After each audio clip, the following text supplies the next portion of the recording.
Texture is one of the more fun things that you can play with. And if you remember my lecture on mediums, modeling paste is a medium that you can get from Golden, and we looked at the prices for those. They are fairly expensive, whether they're Golden or Liquitex. This is coarse modeling paste, and that will be really similar to pre-mixed stucco patch. They're both made out of plastic, so it's acrylic, and this was $8 to $9, and this can be $9 to $15, so you can see the difference in price and why using these compounds might save you some money if you really like texture. This is the smooth, and this is the stucco, and I'd like you to make a couple pieces of both. And what you need is a piece of the manila paper, and you can put it out and draw lines through it and things like that, but you also can use a stencil.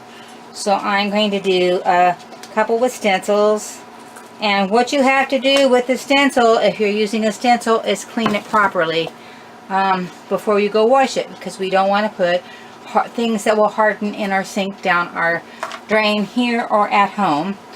So I'll start with just doing a dry one. This is, you can see the texture and the sand in this, and I'm going to put it across my piece of paper here. Now once that's dry, then you have a nice piece, then you can cut or tear it to size, or use it, paint it, and use it however you want. And I've got it on there fairly smooth right now, but I could use a variety of things to put texture in. I'm just going to put kind of a rough texture into that you might look like in nature right now. But I could use a comb or anything that has more texture than a palette knife for that. And then we're going to set that aside to dry. And I'm going to go ahead and do a feather with the stucco before I move over to the smooth. So I've got this pretty feather stencil, and I'm going to put it up where I can get 2 feathers on here. And then you very thinly take the medium across the top of your stencil. And remember, this piece of paper is fairly thin, so treat it gently.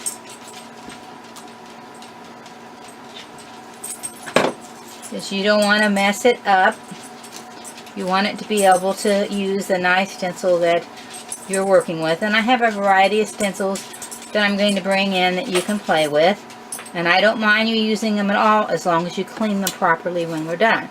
Alright, so that I've used the custom patch and pulled it across the top, and I have 2 really nice textured feather shapes there. I have a little bit there, too much, so I smoothed it down with my knife, and then I put, like the other one, I put that away to dry. And we can treat those in a variety of ways with paint. Now to clean that off is the trick. I usually like to put it on a paper towel, and then I can wipe it on one side and down the other. All my stencils are getting ready to slide off here. So I'm going to put it on the table here.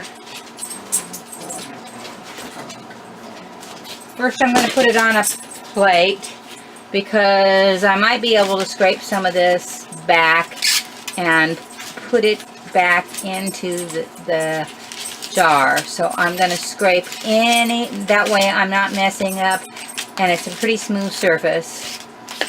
And I can put it back into the container and put the lid on tight. And it's really important you put the lid on tight, because if you just set it on like that, that's not going to be enough.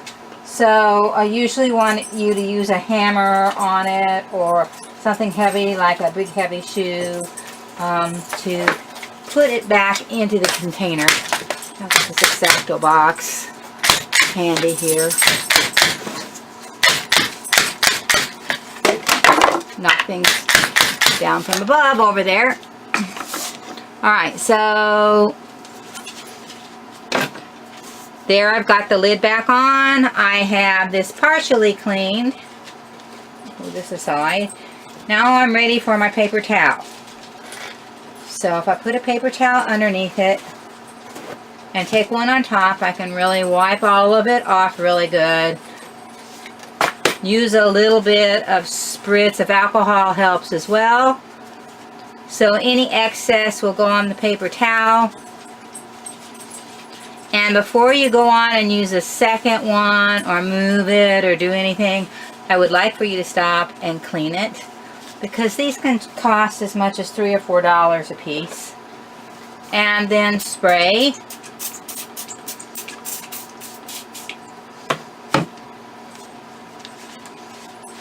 With the alcohol. Baby wipes will do the same thing. Clean them with baby wipes. And so I've cleaned it off. I've got most of the texture off. And now it would be safe to go run it under running water. If you're going to be working in a studio without water, then you might have water in a container for you to stick it into so that it doesn't get dry. Alright, so I'm going to do one more here. And this time I'm going to use the smooth, and there's not a whole lot of difference between the smooth and the stucco, other than the texture, of course, is different. So I have this kind of smiley moon face that I thought might be fun. And you can see I've used a whole lot more of this one. I use it for lots of things besides just this. That I'll put texture around the edge of a board or a painting, and we will also, that I think we'll probably use quite a lot of this semester. That I usually go through a couple containers of it. And I'm not making this really thick. I am putting it on thick enough to cover the stencil well, but not anything sticking up really high.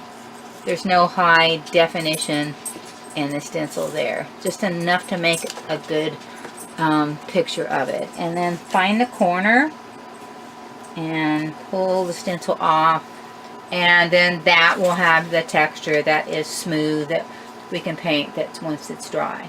So I want you to make several of those and have a good time. Then we'll talk about painting them once they're dry.